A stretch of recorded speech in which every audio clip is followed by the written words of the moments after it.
বল, তুই কে? আমি হিরু। তুই সবাইকে মেরেছিস? হ্যাঁ, আমি আমার মৃত্যুর প্রতিশোধ নিয়েছি। মানে তোর মৃত্যু কিভাবে হয়েছে? সেদিন খুব ঝড় জলের রাত ছিল। বিশু আর গজা এসে আমায় বলে, হিরুদা খুব দরকার, শহরে যেতে হবে।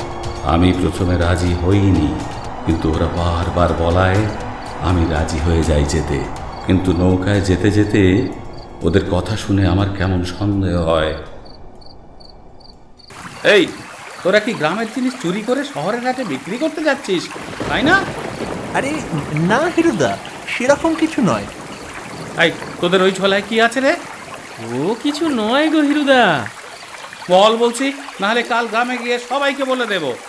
শোনো না হিরুদা, তুমিও আমাদের সাথে চলে এসো, ভালোই টাকা পাবে।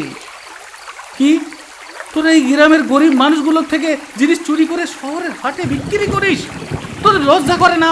আমি কাল সবাইকে তোদের কথা বলে দেব। বিশু, বেটা সব জেনে গেছে, আর ওকে বাঁচতে দেওয়া ঠিক হবে না।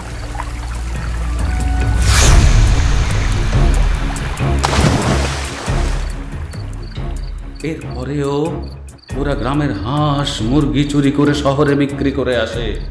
তোমরা যাতে ভয় পাও তাই আমার নামে ব্যাপারটা চালিয়ে দেয়। যাই হোক, আমি আমার প্রতিশোধ নিয়েছি, আর আমার কোনো রাগ নেই। এবার আমি আসি, আজ আমি মুক্ত। সবাই সবাই ভালো থেকো। আমি আসি, আমি আজ মুক্ত।